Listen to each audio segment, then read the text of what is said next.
Assalamualaikum warahmatullahi wabarakatuh. Kita akan melanjutkan materi pekan kemarin mengenai arsitektur muslim. Mohon maaf, ini kita harus membuat video supaya jelas penjelasannya karena masih banyak di PPT ini yang berupa gambar-gambar. Baik, ini materi kita pekan kemarin.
kita langsung ke sini mungkin sekedar mengingatkan bahwa masjid sekali lagi tidak memiliki satu aturan baku dari Al-Quran maupun hadis mengenai bagaimana bentuknya, ukurannya, atau elemen-elemen pendukung masjid. Sehingga rata-rata para penyebar agama Islam membangun masjid dengan menggunakan idiom-idiom arsitektur atau bahasa-bahasa arsitektur yang mudah dikenali oleh masyarakat. Seperti misalnya masjid-masjid tua di Indonesia, ini banyak yang menggunakan eh, gaya bangunan ibadah yang dikenal oleh masyarakat pada saat itu, yaitu bangunan yang berukuran atau yang berbentuk dasar denah persegi, ya, bukan memanjang atau melebar, tapi persegi, untuk dasar bangunannya persegi. Kemudian yang lain adalah atapnya selalu bertumpuk atau berlapis, bisa terdiri dari 2 atau 3 lapis, meskipun kalau untuk bangunan ibadah di kepercayaan Hindu terutama, itu harus ganjil jumlah atapnya untuk bangunan ibadah. Nah, tetapi masjid-masjid itu ada yang menggunakan atap tumpang 2 atau tumpang 3. Ini contohnya masjid-masjid yang ada di Demak, Banten, Wapawe, kemudian Bayan Peleg di Lombok, dan Masjid Tua Indrapuri di Aceh. Nah, idiom yang sama atau bahasa arsitektur yang sama ini juga menunjukkan pengaruh dari penyebar agama Islam di Jawa yang mereka juga melakukan migrasi atau menyebar Islam hingga ke luar Jawa. Maka style yang dipakai adalah style Jawa, meskipun kemudian dipadukan juga dengan ragam hias atau ornamen-ornamen dan elemen-elemen arsitektur lain yang ada di wilayah tersebut. Kalau kita lihat masjid yang sebelah kiri atas, yaitu Masjid Jepara, ini adalah lukisan De Graaf. Itu menunjukkan juga ada bentuk atap lengkung. Ini juga sepertinya selain terinspirasi dari bangunan ibadah agama Hindu seperti yang kita temukan di prasasti-prasasti atau mohon maaf di relief-relief Candi Jago atau Candi Penataran, ada bangunan semacam itu dan kemudian diteruskan oleh pura-pura di Bali, ada unsur lengkung, ada bagian atap yang menunjukkan pengaruh dari Cina. Jadi teori Cina mengenai penyebaran agama Islam ke wilayah Nusantara itu ada benarnya. Nah, ini salah satu contoh bagaimana arsitektur lokal itu diadopsi. Jadi kalau adik-adik lihat bentuk-bentuk menara Masjid Kudus. Jadi kalau Masjid Kudus ini bentuk bangunan yang asli, itu pakai atap tumpang tadi itu. Kemudian bentuk menaranya, menara masjid, minaret, itu mengadopsi karakter atau bentuk bangunan candi. Ini saya ambil contoh misalnya yang agak mendekati stylenya adalah Candi Singosari.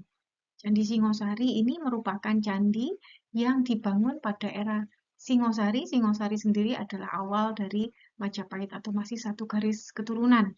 Kalau kita lihat stylenya juga mirip dengan Menara Kulkul. Ini menara yang ada di Pulau Bali. Ya, yang sebelah kanan atas ini Menara Kulkul. Ini menara kokohnya ini. Nah, ini bagian kaki atau bagian bawah hingga bagian badan bangunan ini kita lihat punya satu karakter atau kemiripan yang sama. Kemudian bentuk atapnya ini juga struktur atau komposisinya sama. Sama juga dengan Candi Singosari ini yang dia selalu punya bagian kaki, ini kaki bangunannya, kemudian ini masih kaki sampai ke bagian atas ya. Jadi ini kakinya juga cukup tinggi dari permukaan tanah ya. Ada pintu masuk atau relung di bagian ini style pintu masuknya juga ada kemiripan sama. Yang berbeda hanya pada bagian atapnya atau bagian atasnya. Nah, di Menara Masjid Kudus ini juga ada piring-piring, ini ya, yang bulat-bulat ini, yang berasal dari Cina. Jadi pengaruh Cina dan Majapahit sangat kuat pada bentuk arsitektur dari dari Menara Kudus, dari Menara Masjid Kudus. Kemudian selain itu yang diadopsi juga adalah bentuk pintu gerbang Masjid Kudus. Ini ya, jadi pintu gerbang Majapahit itu ada dua tipe, yang bentuknya seperti candi tapi terbelah. Ini adalah gerbang candi, gerbang bentar namanya, atau stylenya adalah style bentar. Kemudian kalau yang berpadu, seperti misalnya Candi Bajang Ratu, nanti coba dicari gambarnya Candi Bajang Ratu, itu juga adalah bentuk pintu gerbang menuju ke satu kompleks di Kerajaan Majapahit, itu atapnya nyambung. Jadi seperti candi begini, seperti Candi Singosari ini, tapi pintunya nembus sampai ke belakang, mirip-mirip itu. Bagian atapnya nyambung. Jadi ada atapnya begitu, terus dia sampai ke belakang. Nah, ini namanya Gapura Paduraksa. Kalau yang ini namanya Gapura Bentar. Nah, diingat-ingat ya. Oke, style Majapahit yang diadopsi oleh Masjid Menara Kudus ini adalah pertama material bangunannya yang jelas. Material bangunannya menggunakan material bata merah. Ya, materialnya menggunakan bata merah sehingga karakter masjidnya, karakter Majapahitnya menjadi sangat kuat. Kemudian pola lekuk-lekuan pada penyusunan batu bata ini, ya, baik pada bagian kaki maupun pada bagian badan bangunan itu sangat khas seperti Majapahit. Jadi bagian-bagiannya kalian lihat, ini bagian kaki bangunannya ada kotak-kotaknya, ini juga ada bentuk kotak-kotaknya di sini, ya. Kemudian ini melebar ke atas, ini juga ada melebar ke atasnya sebelum ke bangunan yang utamanya atau ke bagian atasnya, bagian badan bangunan itu ya. Kemudian ini ada transisi atau bagian apa namanya, antara bagian kaki dengan bagian badan. Ini ada ornamen dengan bentuk kotak-kotak juga gitu. Nah, ini style Majapahit. Jadi tidak hanya pada penggunaan bata merahnya, tapi juga pada bagaimana mereka mengkomposisikan elemen-elemen arsitektur pada bangunannya, termasuk mengkomposisikan atau menata bata-bata merahnya. Pola-polanya itu sangat khas Majapahit. Ini adalah gambar Masjid Kudus. Jadi bagian depan ini adalah merupakan bagian tambahan yang baru, yang belakang ini adalah bagian masjid utama untuk tempat sholatnya, ya. Jadi ini tempat sholat. Kemudian ada ruang wudhu juga di bagian luar masjid. Ini menara Masjid Kudus. Nanti bisa dilihat lebih detail lagi potongannya atau isometrinya ini ya, supaya tahu bagaimana susunan atau komposisi bagian-bagiannya. Jadi kalau kita lihat di sini kelihatan ya, ini untuk masuk ke bagian mana, bagian dalam dari Masjid Kudus ini harus naik tangga yang cukup tinggi. Jadi ini sini. Nah, di atas Masjid Kudus itu ditempatkan ada beduknya. Beduk itu juga diadopsi dari tradisi Cina, ya, karena budaya yang pakai beduk itu Cina. Jadi ada beduk dan kentongan di menara ini untuk menandai waktu sholat sebelum azan dikumandangkan. Ini tradisi lokal. Jadi orang lokal dulu berkomunikasinya pakai kentongan. Sebelum pengumuman pakai suara atau lisan itu mereka pukul kentongan dulu. Maka mereka punya kode-kode tertentu untuk kentongan. Mungkin ada kode bencana alam atau ada apa gitu ya, ada pengumuman atau apa, itu kentongannya itu cara memukulnya itu berbeda-beda, ada kodenya. Nah, di Masjid Kudus ini di bagian menaranya itu juga ada kentongan dan beduk. Jadi bukan kentongan tapi beduk, ini untuk membedakan ya panggilan untuk azan dengan pengumuman-pengumuman yang sifatnya profan tadi itu yang sudah biasa dipakai oleh desa. Jadi kalau beduk itu untuk penanda sebelum azan, beduk dulu baru azan. Ini di Arab tidak ada. Jadi langsung, tapi di sini ada. Kemudian unsur Majapahit yang lain yang diadopsi adalah bagian ini ya. Jadi ini adalah gerbang yang lama itu di dalam sini karena ada perluasan. Kemudian dia menjadi seolah-olah bagian yang terpisah gitu ya. Jadi ini gerbang Paduraksa modelnya yang semacam ini. Itu ada di dalam masjid. Ini bagaimana Masjid Menara Kudus itu berkembang mulai dari tahun 1549. Jadi tadinya hanya bangunan masjid kecil saja. Sekali lagi bentuk dasar danahnya persegi dengan atapnya tumpuk dua. Tumpuk dua. Kemudian dia dikembangkan, ini masih belum ada menaranya, tapi sudah ada tempat wudhunya terpisah di bagian luar. Ya, kemudian ditambahkan menara di sebelah sini, ya, sebelah mana ini? Berarti sebelah timur ya, timur sebelah antara ya antara timur dan utara. Antara timur dan utara itu berarti apa? Timur laut ya. Jadi ditaruh lah ini apa namanya menara dan juga ada tambahan pintu gerbang. Pintu gerbangnya belum ada untuk yang awal. Kemudian tahun 1800-an dilakukan perluasan lagi dengan menambah area di sebelah kanan masjid. Tempat wudhunya masih tetap ada, masih terpisah bangunan utama masjid atau tempat untuk sholat. Kemudian berikutnya tahun 1933 dilakukan perluasan lagi dengan menambahkan bagian depan masjid ini.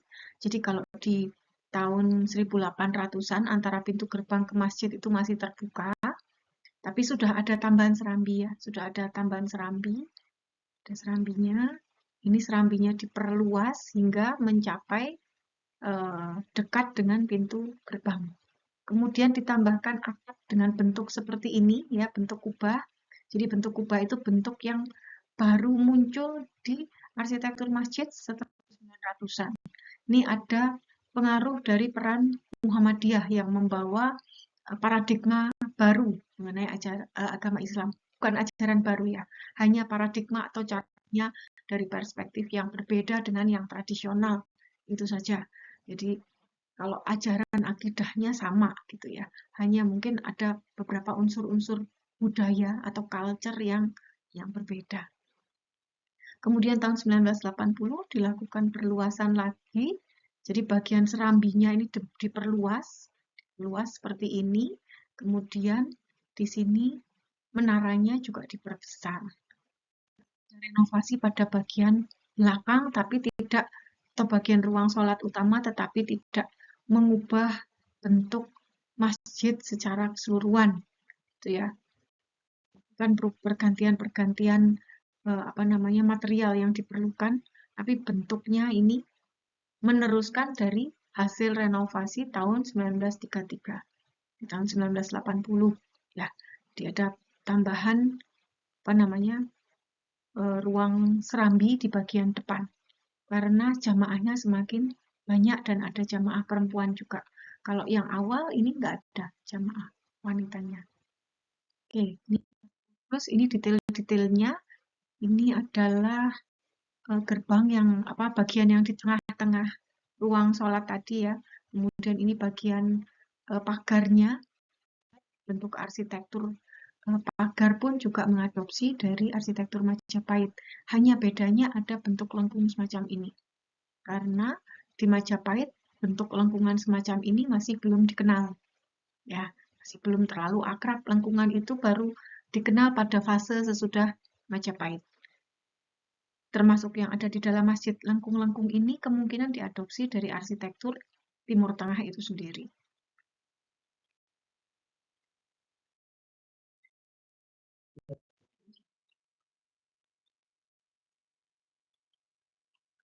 Ini adalah tempat wudhunya. Tempat wudhunya juga stylenya Majapahit ya. Ornamen semacam ini kalau kita lihat di sumber-sumber air suci dari zaman Majapahit itu ada jalak juara istilahnya. Ada jalak juara, ada ornamen di mana air itu keluar atau memancar. Jalak juara. Ini ada relief semacam atau ada hiasan ornamen semacam ini di bagian di mana air itu keluar. Kemudian sudah ditambahkan keran karena mengadopsi teknologi yang baru bagian tengahnya ini kosong ya. Jadi ini tempat airnya ditampung di sini, baru kemudian dikeluarkan. Di bagian-bagian detail lainnya, di bagian pintu gerbang dan pagar dan menara. Oke, kalau kita melihat ke sini, mungkin masih ingat ketika kemarin saya jelaskan bagaimana menjadi salah satu simbol sustainability ya. Jadi bagian yang di bawah yang tidak terlihat itu sebenarnya adalah unsur inti atau hakikatnya yang tidak boleh berubah ya. Inti atau hakikat yang tidak boleh berubah kalau di Ka'bah adalah pada bagian lokasinya atau ditegaskan secara elemen arsitekturnya adalah pada bagian pondasinya. Itu yang tetap atau yang boleh berubah. Ya, lokasinya tetap di situ. Tapi bagian bangunan di atasnya itu boleh apa saja. Nah, ini sama. Jadi bagian bangunan di atasnya boleh apa saja, tergantung bagaimana dinamika budaya. Pakaian, arsitektur, cerita rakyat, tradisi, kebiasaan, lagu, musik, alat teknologi, tari, dan lain-lain. Ini adalah perwujudan dari nilai-nilai hakikat yang terpendam atau yang tidak terlihat itu, ya, hakikat atau cerminan dari nilai-nilai hakikat atau nilai-nilai transendental yang tidak nampak. Itu representasinya adalah pada bagian luarnya, yang di luar dinamis. Maka Masjid Menara Kudus tadi juga mengalami perubahan atau dinamika dan ada tambahan style dari manapun atau hasil dari akulturasi atau kontak budaya dengan mereka yang berperan dalam penyebaran agama Islam di sana pada saat itu. Jadi sangat tergantung pada konteks, waktu, dan kultur yang ditemui pada saat itu. Juga tergantung atau terpengaruhi oleh unsur sosial dan ekonomi, dinamika sosial dan ekonomi. Jadi waktu Masjid Kudus awal di masjid kecil, karena secara politis dia belum besar kekuasaannya, secara sosial masih sedikit memeluk agamanya sehingga tidak butuh ruang yang terlalu besar. Kemudian secara ekonomi juga masih belum bisa membangun masjid yang besar. Begitu tahun 90 masa renovasi yang terakhir disampaikan di gambar tadi, itu sudah banyak jamaahnya, pengikutnya sudah banyak sekali, secara politis dia menjadi sudah lebih kuat dalam tanda petik ya, karena secara sosial politis sudah lebih kuat karena jamaahnya udah banyak, masyarakat di kota Kudus dan sekitarnya itu juga udah banyak sekali yang memeluk agama Islam, maka dibangunlah ruang yang lebih besar. Tapi ada nilai-nilai hakikat atau inti yang tidak berubah. Misalnya mihrabnya. Mihrab itu inti atau hakikat dalam ritual ibadah sholat. Mihrabnya harus menghadap ke Ka'bah. Nah, ini yang tidak berubah intinya. Tapi yang lain-lain itu menyesuaikan dengan dinamika sosial budaya. Ini kita lihat contoh yang lain lagi, misalnya Masjid Agung Demak. Ini ada beberapa teori yang menyampaikan tentang bentuk masjid ya. Ada yang menyampaikan bahwa bentuk masjid Jawa, kita kembali lagi ke pembahasan awal tadi, yang atapnya bertumpuk-tumpuk itu adalah adopsi dari wantilan. Wantilan itu satu tempat di Bali yang dipakai untuk tempat berkumpul, tempat bukan tempat ibadah utama kalau wantilan, jadi lebih ke tempat berkumpul masyarakat. Kalau dilihat dari tumpukan atapnya memang mirip ya. Nah, ini ada teori semacam itu, tapi ada teori lain yang membantah gitu ya. Mosok niru wantilan. Orang wantilan itu dipakai untuk kegiatan-kegiatan yang tidak 100% religius gitu, tidak 100%. Artinya ya ada kegiatan spiritual sakralnya tapi tidak 100% gitu. Ada kegiatan-kegiatan yang lain juga ya, ini dalam tanda petik mohon maaf kalau saya keliru. Ini menyampaikan teori yang pernah disampaikan saja. Ini tempat untuk adu jago gitu. Sedangkan masjid kan bukan tempat untuk adu jago. Ada teori yang membantah semacam itu. Kemudian ada juga yang memaknai bahwa kalau saya pribadi lebih melihat bahwa yang diadopsi adalah tingkatan atapnya yang double 3 itu. karena adopsinya dari seperti pura ini. Atapnya pokoknya kalau bangunan ibadah itu bentuk dasarnya persegi, kemudian atapnya tumpuk-tumpuk banyak ini. Karena di relief-relief yang pernah saya pelajari itu ada bangunan juga yang bentuk denahnya persegi panjang. Ada ada 6 tiang atau lebih gitu ya. Itu jelas bangunan untuk kepentingan profan. Sedangkan bangunan untuk kepentingan sakral itu memang selalu tiangnya berjumlah 4 dan ukurannya sisi sisi panjang kali lebarnya itu sama atau persegi. Nah, itu mungkin idiom yang diambil. Atapnya selalu bertumpuk-tumpuk. Nah, itu untuk bangunan ibadah. Kalau saya lebih cenderung mengambil teori yang itu. Jadi pokoknya denahnya persegi, atapnya tumpang. Nah, kemudian masjid dengan atap tumpang 3 ini juga ada yang memaknai sebagai apa namanya representasi dari nilai-nilai keagamaan Islam, yaitu iman, Islam, dan ihsan. Kalau di Buddha ini sebenarnya mungkin setara juga dengan Kamadhatu, Rupadhatu, Arupadhatu, ya. Atau kalau di Hindu itu ada saya lupa Swahloka, eh, Burloka kalau nggak salah gitu ya. Jadi ada tingkatan juga. Artinya yang bawah itu ketika kita masih percaya saja kalau di agama Islam, pokoknya ngerti, percaya tapi belum 100% menjalankan ajaran agama secara penuh, kemudian di tingkat jadi iman tingkatannya, kemudian Islam itu sudah mulai mendalami sedikit ya, ihsan itu ketika sudah paham tingkat hakikatnya, tingkat ma'rifatnya itu sudah paham, udah mendarah daging, ibaratnya itu genggaman. Ya, tapi tidak masuk ke hati, tingkat ma'rifatnya sudah sedemikian gitu. Jadi kalau di istilah Jawa itu sudah manunggaling kaulolan Gusti itu ihsan itu. Ada kesetaraan-kesetaraan ya. Itu saya melihatnya sebagai nilai universal yang hakikat yang tengah tadi itu. Jadi di Jawa itu sebenarnya sudah ada nilai universal semacam itu, nilai hakikat mengenai iman Islam ihsan, hanya bahasanya berbeda. Bahwa tingkatan tertinggi itu adalah manunggaling kaulolan Gusti, kalau di Islam itu ya ihsan itu tadi. Jadi nilai hakikatnya sama, tetapi representasinya berbeda, baik di arsitektur maupun di istilahnya. Di Hindu tadi juga ada ya, di Buddha juga ada Kamadhatu, Rupadhatu, Arupadhatu. Ya, itu tingkatan yang paling bawah itu yang masih bergolak penuh dengan pergolakan-pergolakan, udah kenal, tapi masih banyak pergolakan hawa nafsu. Tingkatan kedua Rupadhatu itu sudah mulai bisa membedakan yang benar dan yang salah, sudah mulai bisa mentaati atau mengikuti ajaran-ajaran agama. Maka kalau di relief candi-candi itu yang diceritakan, candi Borobudur itu yang diceritakan adalah kisah-kisah kehidupan atau kisah-kisah Sang Buddha, karena teladannya adalah Sang Buddha untuk bisa mencapai nirwana atau nibbana. Nibbana itu ada di tingkatan arupadhatu, sudah tidak melihat rupa, arupa.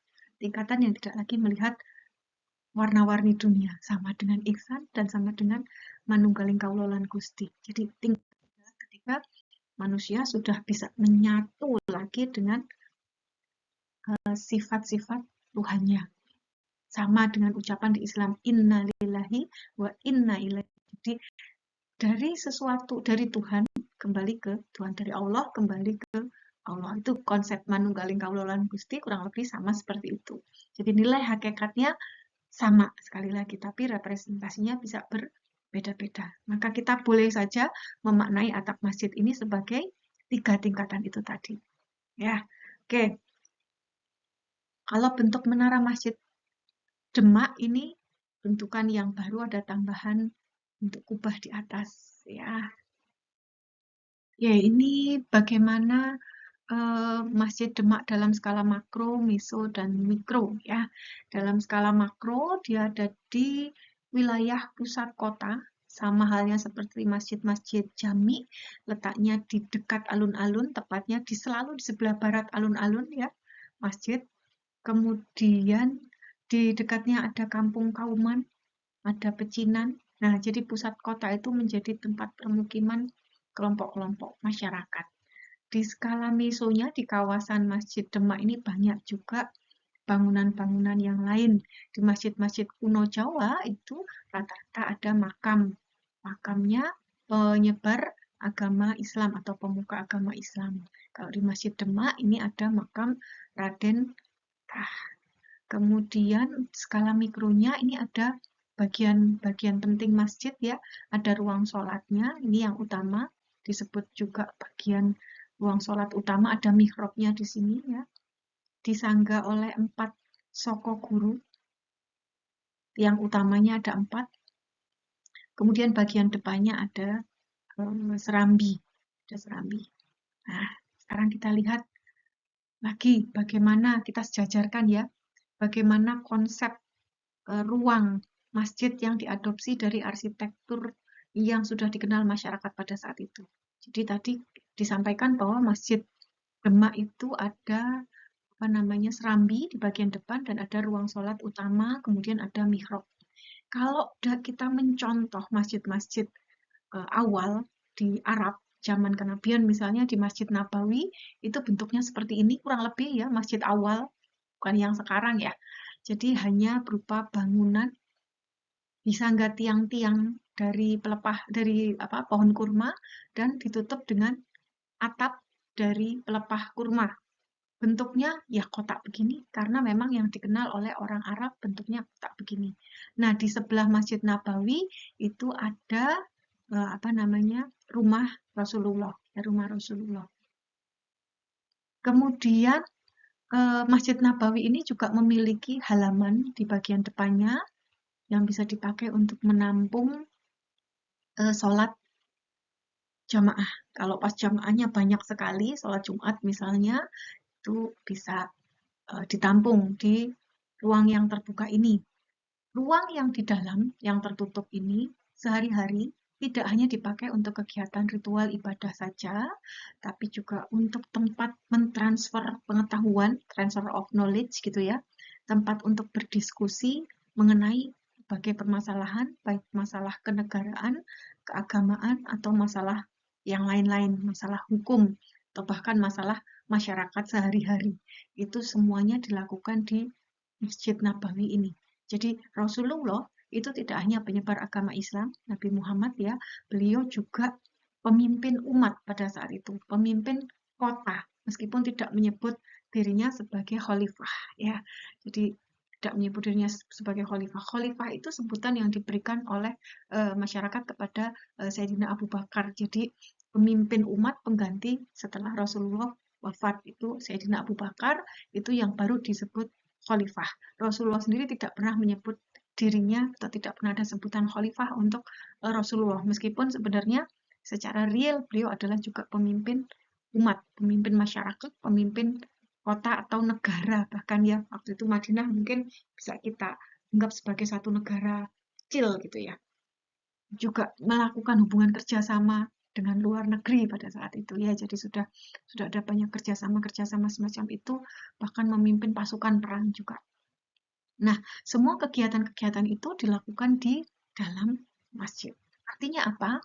Masjid itu boleh dipakai untuk berbagai macam kegiatan dengan semangat spiritualitas agama Islam. Jadi landasan yang dipakai untuk belajar, landasan yang dipakai untuk bekerja, negara, untuk memimpin masyarakat, untuk memutuskan permasalahan-permasalahan yang ada di masyarakat, untuk menegakkan keadilan, itu adalah dasar-dasarnya adalah ajaran agama Islam. Ya, jadi sekali lagi landasannya yang paling kuat adalah landasan spiritual. Ini kalau kuat dia tidak akan mudah goyah, seperti halnya Ka'bah tadi. Kalau bentuknya bisa macam-macam. Nah, pada saat itu karena memang pengikutnya belum terlalu banyak, ya kecil saja volume ruang yang dibutuhkan untuk kegiatan-kegiatan itu. Dan ini kegiatannya sekali lagi, masjid tidak hanya untuk ibadah ritual, sholat, atau ceramah agama saja, tapi juga untuk yang lain-lain. Yang tidak boleh dilakukan di masjid hanya satu, yaitu berjual beli. Jadi nggak boleh jadi pasar. Itu tok yang nggak boleh di masjid. Yang lainnya boleh. Ya, main musik di masjid boleh nggak? Boleh, selama musiknya tidak bertentangan dengan ajaran agama Islam. Gigi konser di masjid boleh nggak? Ya kalau di dalam masjid ya audionya nggak pas ya. Tapi kalau di halamannya masjid boleh-boleh aja. Tinggal itu bisa nampung penonton apa enggak kan gitu ya. Dipakai untuk pernikahan boleh nggak? Ya boleh. Untuk pestanya boleh, tapi ya jangan di dalam.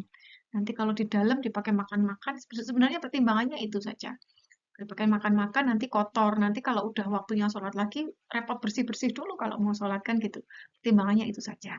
Nah, ini dari Masjid Masjid Nabawi seperti itu. Masjid Demak itu awal dibangunnya pun juga sebenarnya tidak hanya dipakai untuk ibadah ritual saja, tapi juga untuk tempat diskusi. Selain juga dilakukan diskusi itu di istana, di masjid kerajaan ya, Masjid Demak. Demak itu kerajaan besar setelah era Majapahit. Nah, kalau kita lihat ruang-ruang yang ada di Masjid Demak, itu ternyata juga diadopsi pola ruang rumah Jawa. Rumah Jawa itu punya bagian-bagian ruang. Ini kompleks rumah Jawa ya.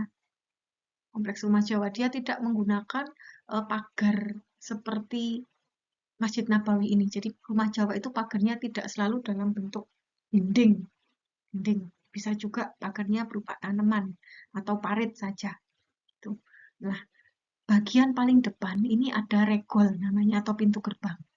Beberapa rumah melengkapi dengan langgar dan pekiwan atau padasan. Ini tempat untuk wudhu sama tempat untuk buang air. Karena ini ada langgar, tapi nggak semua rumah ada langgar. Yang ada langgar mungkin cuma 1-2. Jadi ini sifatnya sunnah, boleh ada, boleh enggak gitu ya. Kemudian ada latar. Latar itu halaman bagian depan. Latar ngarep, latar kiwa, latar tengen, latar mburi ya. Jadi latar itu halaman depannya. Kemudian ada gedokan. Gedokan itu rumah atau kandangnya hewan peliharaan. Bisa kambing, bisa sapi, bisa juga kuda. Ini garasinya. Kalau ini jadi kandangnya kuda. Gedokan itu omahe jaran gitu ya. Jadi ini kalau dulu kan kendaraannya kuda, berarti iki garasi nih. Terus setelah itu ada nomor 2 ini, ada kuncung. Kuncung ini bisa ada, bisa tidak juga. Ya, ini ada kuncung juga di sini. Yang apa namanya? Kalau di Masjid Kudus tadi itu bagian yang atasnya kubah tadi itu kuncungnya. Setelah kuncung, ini juga ya tadi boleh ada, boleh tidak. Kalau tidak ada ya tidak apa-apa. Kemudian nomor 3 ini adalah pendopo. Pendopo itu kalau di Masjid Demak itu sejajar fungsinya dengan serambi. Serambi ya.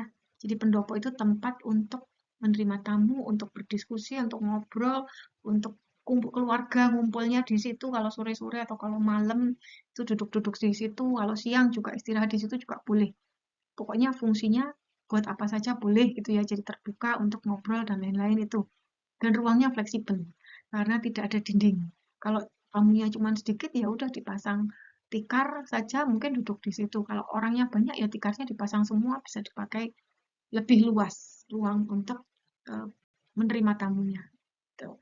Nomor 4 ini adalah peringgitan. Peringgitan merupakan ruang transisi antara pendopo yang sifatnya publik dengan dalam yang sifatnya dalam. Itu bagian utama dari rumah Jawa. Dia punya nilai sakral atau nilai spiritual yang tinggi. Dalam. Namanya identik dengan ketika kita idiom dalam itu untuk aku. Dalam bahasa Jawa Kromo Inggil, aku itu artinya atau bahasa Kromo Inggilnya adalah dalam. Makanya kalau dipanggil ibu atau ayahnya, misalnya Emma, dalam. Berarti Emma, ya Pak ini saya. Gitu. Jadi dalam rumah dengan aku itu sama.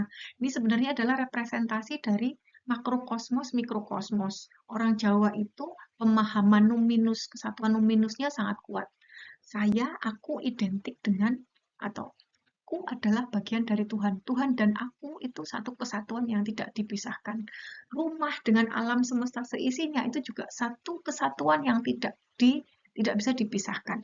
Aku sendiri bahkan adalah jagat atau alam semesta dalam wujud kecil, dalam skala yang kecil. Ya, diriku adalah pemimpin di alam semesta dalam skala kecil, mikrokosmos, badanku atau wujudku, akunya sendiri itu, gitu ya. Dan juga pemimpin di makrokosmos dalam skala yang besar. Ya, jadi manusia itu ada internal, eksternal, yang dua-duanya itu nyatu, sepasangan. Ini konsep kesatuan numinus. Makanya dalam untuk menyebut aku dengan rumah itu sama. Rumah itu juga adalah representasi si aku tadi. Dan siapa yang ada di dalam ini? Di dalam ini ada 3 ruang, ada sentong kiwo, sentong tengah, sentong tangan. Yang utama, yang sakral sekali sifatnya adalah sentong tengah. Sentong tengah ini dipakai untuk meletakkan padi hasil panenan pertama. Karena dia adalah ruang untuk Dewi Sri atau ruang untuk dewanya orang Jawa. Ya, itu ruang khusus, tidak dipakai tidur sama yang punya rumah. Yang punya rumah itu tidak tidur. Jadi itu ada ranjang tapi kosong ya karena itu adalah ruang sang dewi tadi. Jadi panenan pertama ditaruh di situ.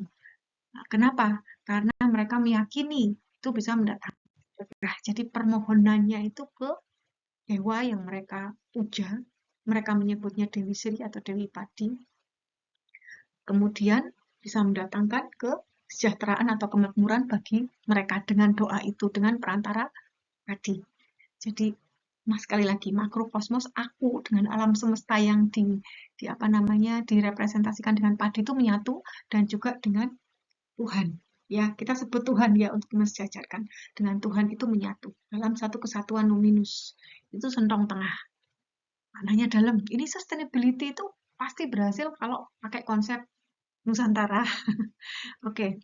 Jadi ini Dewi ruang utama. Kemudian ada satu fungsi lagi untuk sentong tengah.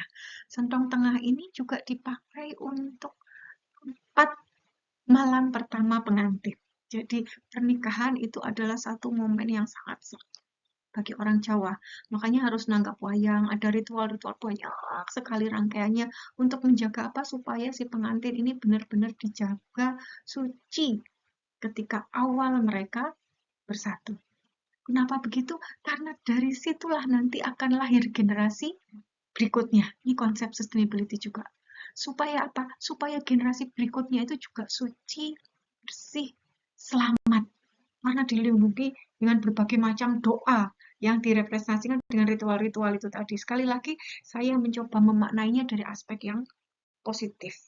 Ya, dari aspek yang positif. Jadi, ritual-ritual itu adalah representasi doa dan harapan kepada Tuhan Tuhan yang Maha Kuasa agar manusia menjadi pengantin tadi dijaga keselamatannya, agar sawah dijaga selamat dan makmur karena mereka yakin usaha mereka yang memberikan hasil tetapi semata-mata kehendak Tuhan.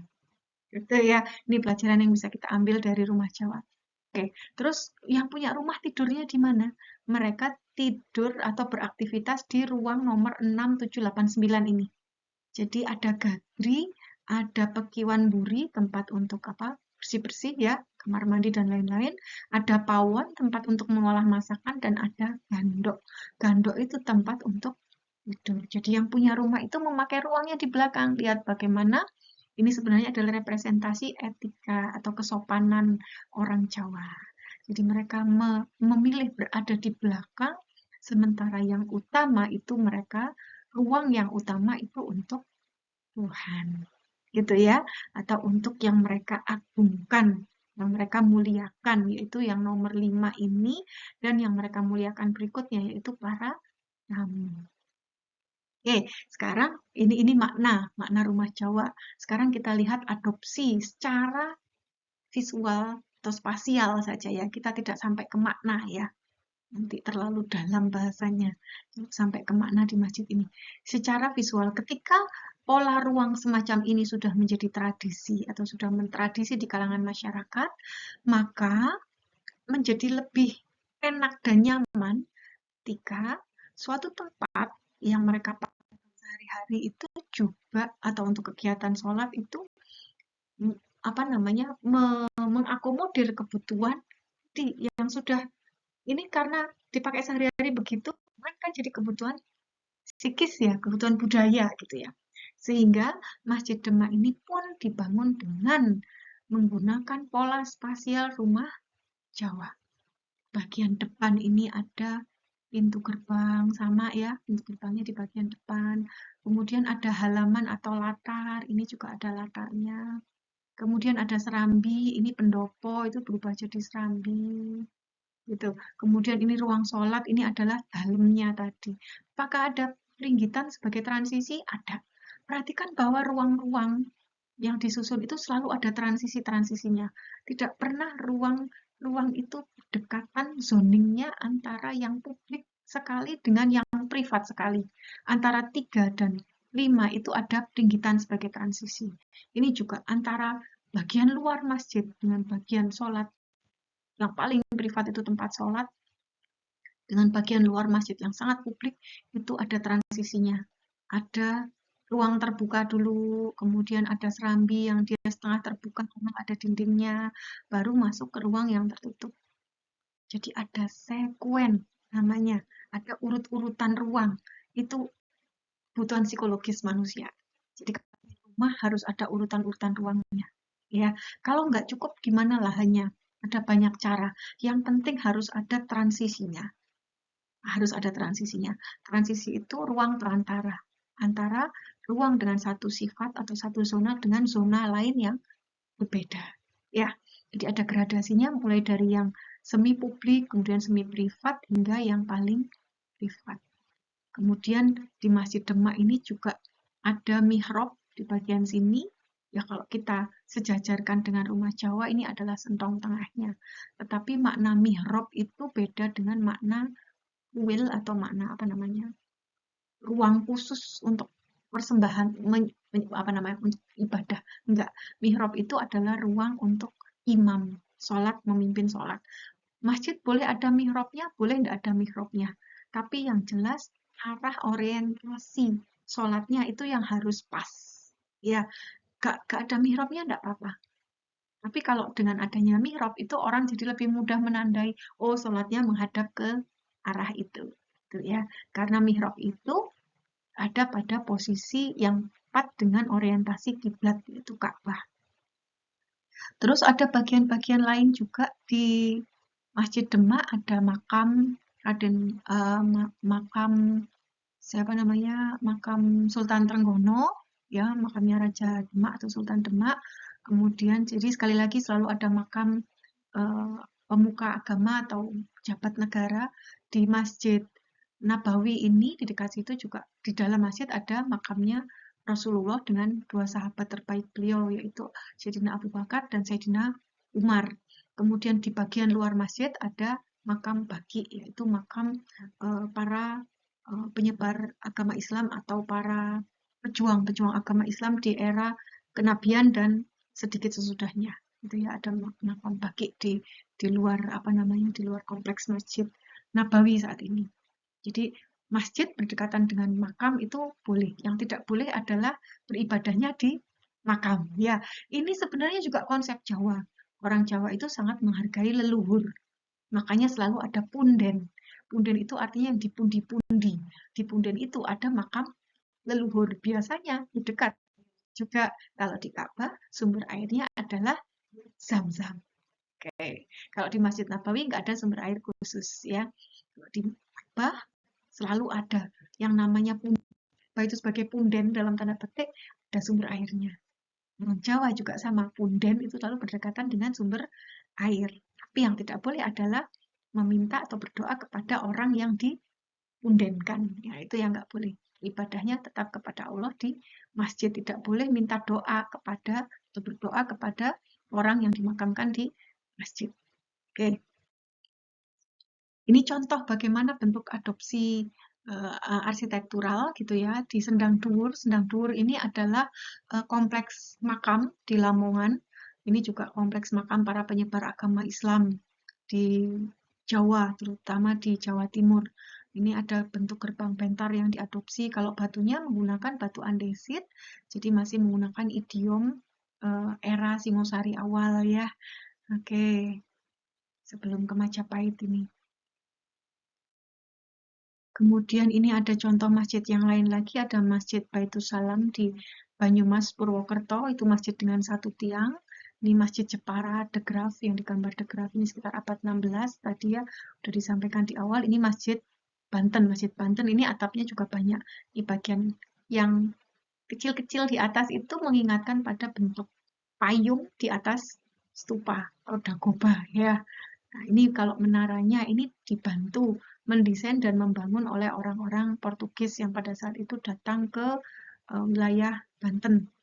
Ini juga bangunan ini baru ada 2 lantai ya, jadi ini sudah dibantu dan desain dan konstruksinya oleh orang-orang Eropa. Ini prototipenya, kalau bisa kita simpulkan, rata-rata masjid kuno di Jawa itu menurut The Graph itu seperti ini. Jadi selalu ada gapura, kolam ini bisa ada atau tidak ya. Ya rata-rata memang ada kolamnya untuk mencuci kaki sebelum masuk ke serambi. Ada serambi, ada ruang sholat. Ruang sholat ini memang ruang yang khusus digunakan untuk sholat, sedangkan ruang serambi ini digunakan untuk tadi kegiatan diskusi dan lain-lain. Jadi diskusi dan lain-lain itu tidak dilakukan di ruang sholat. Kenapa begitu? Ya supaya bersih aja. Tapi mungkin kultur Jawa yang masuk ke situ, di mana orang Jawa itu sangat mengagungkan sentong tengah tadi ya, yang tidak dipakai apa-apa selain untuk kegiatan ritual ibadah gitu ya. Ibadahnya bisa macam-macam bentuk, ibadah pengantin, ibadah tadi, ibadah eh, permohonan atau doa, semadi atau meditasi dan lain-lain. Itu kalau orang Jawa di sentong tengah. Ini ruang sholat, ini ruang untuk ibadah, ini dikhususkan. Kalau menurut interpretasi saya sih sebenarnya supaya kegiatan sholat itu bisa dilaksanakan tepat waktu ya. Kalau misalnya yang lain nanti mau diskusi nerusin sedikit gitu, yaudah yang sholat langsung sholat, yang lainnya mungkin bersih-bersih dulu atau apa. Dan biasanya orang Jawa tuh kalau ngobrol kan sambil ngemil ya, sambil makan. Nah, supaya tidak mengotori ruang sholatnya, maka dilakukan di serambi. Nah, ruang di kanan kiri dari masjid Jawa itu ada pawestrennya atau ruang sholat untuk perempuan. Tidak harus di kanan kiri begini ya, tapi bisa di sebelah kiri atau di sebelah, rata-rata sih sebelah kiri. Kemudian ada makam juga. Makam itu tidak semuanya ada, tapi sebagian besar ada. Masjid kuno di Sumeneb itu juga ada makamnya. Konsep ruangnya kalau disejajarkan kurang lebih seperti ini ya. Meskipun tadi saya tidak setuju kalau secara fungsional sentong tengah ini disejajarkan dengan mihrab, karena fungsi mihrab itu hanya untuk tempat imam sholat saja, bukan tempat untuk ritual ibadah khusus ya. Kalau saya mau sholat di masjid misalnya karena ingin khusyuk terus saya di mihrab, seperti ketika saya di sentong tengah itu nggak begitu. Jadi ini untuk tempat sholat saja. Mau sholat dimanapun di bagian ruang inti sholat ini sama aja ya, bahkan di serambinya pun boleh sama. Oke, ini bagaimana ada satu tulisan ya yang mensejajarkan ini. Kalau di rumah Jawa namanya peringgitan, kalau di masjid namanya paseban. Jadi paseban itu tempat untuk sebo, untuk bersih-bersih, mempersiapkan diri dulu sebelum masuk ke ruang inti sholat.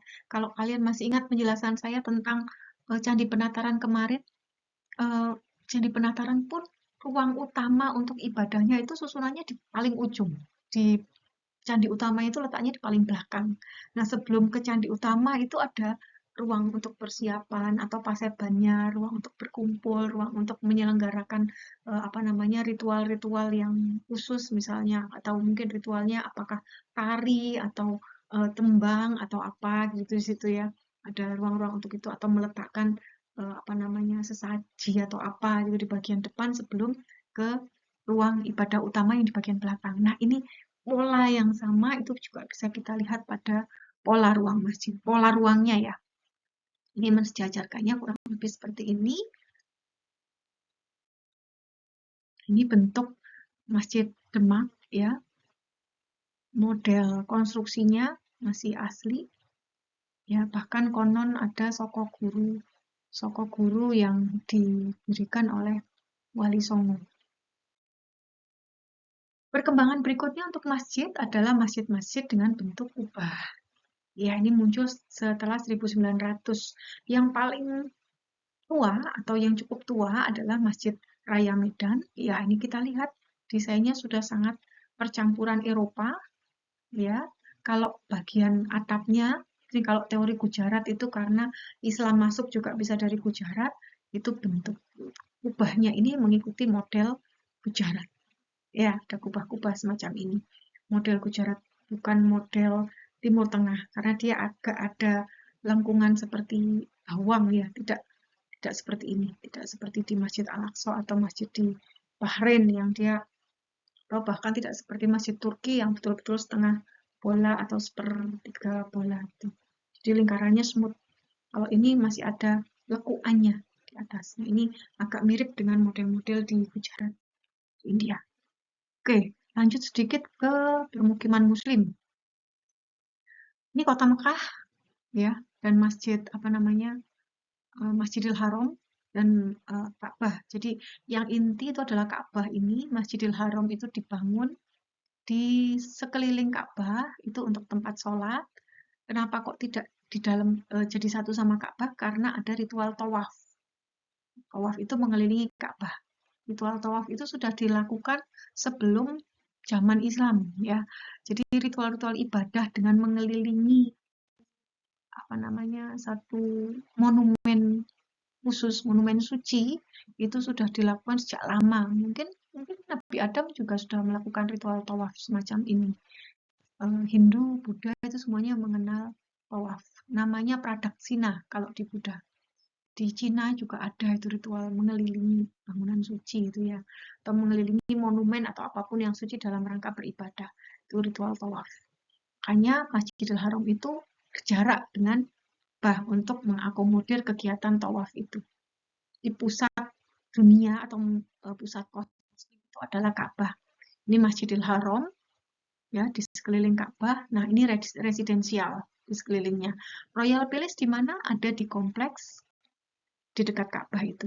Rajanya ada di kompleks di dekat Ka'bah. Jadi fungsinya dia selain sebagai titik pusat keagamaan juga titik pusat perkembangan kota, titik pusat kota, dan titik pusat spiritualitas atau aksis mundi.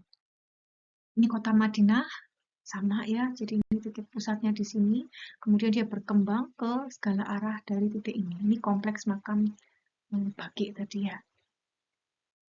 Oke, ini contoh lain, kota kuno di Baghdad yang saat itu sudah Islam,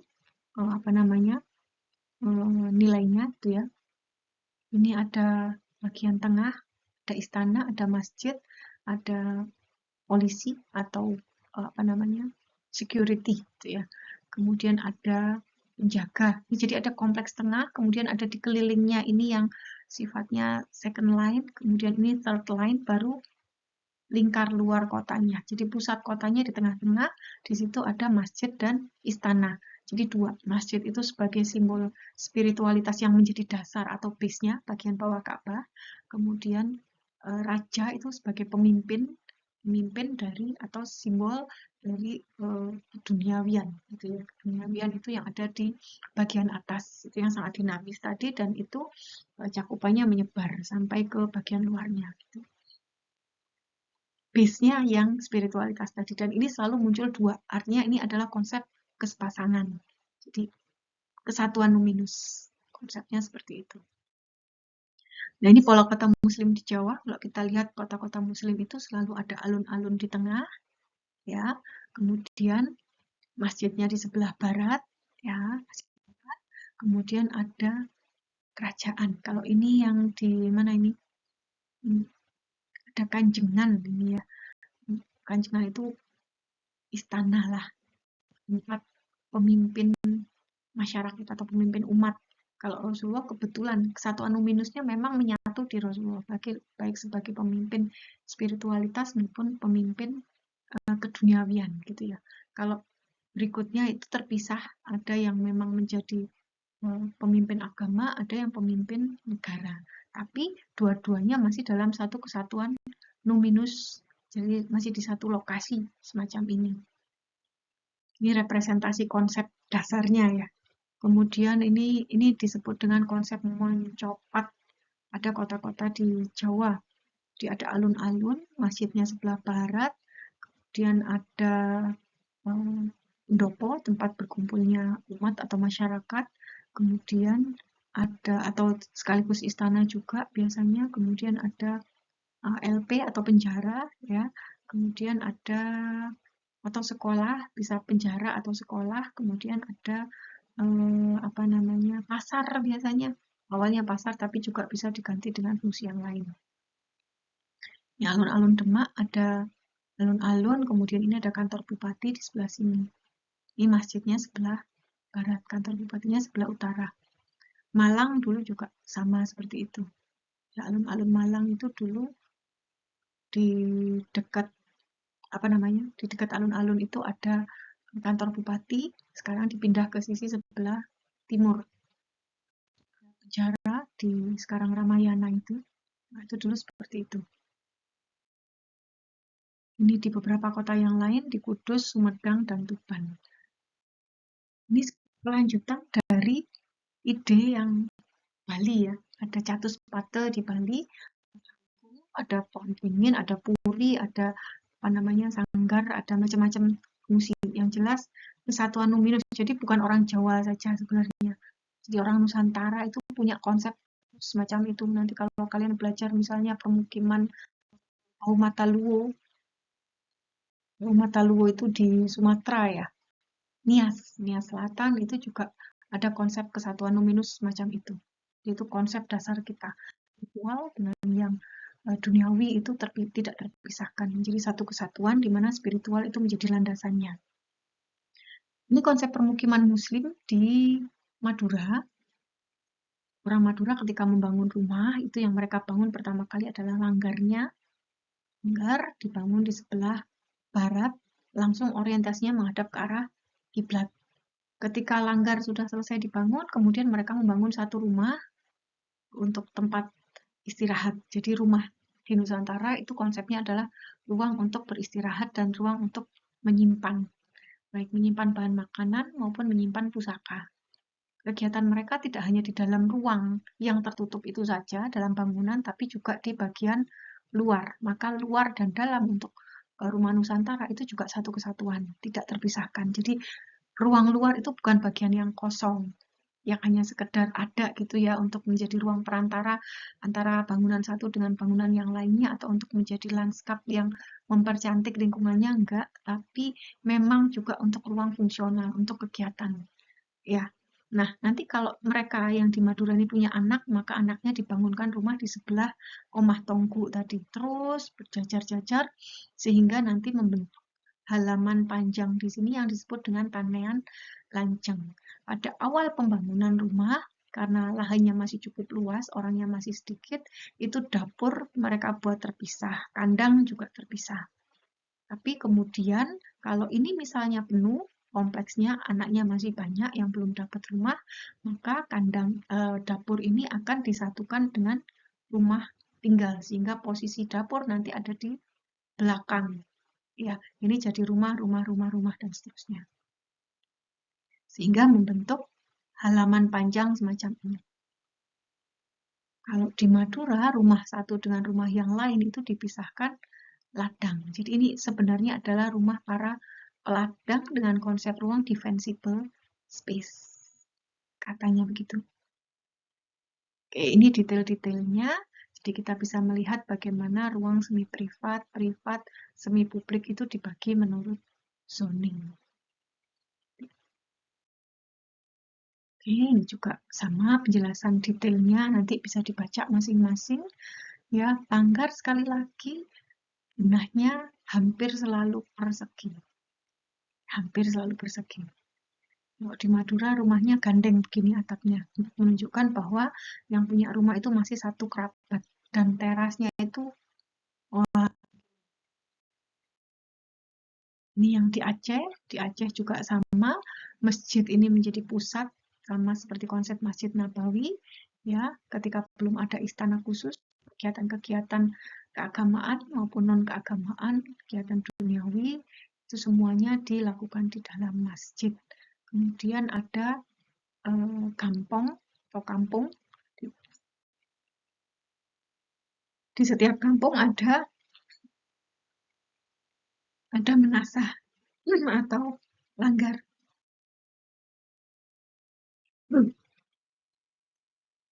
Ini gambar menasahnya, bagian bawahnya itu kosong karena dia konsepnya panggung.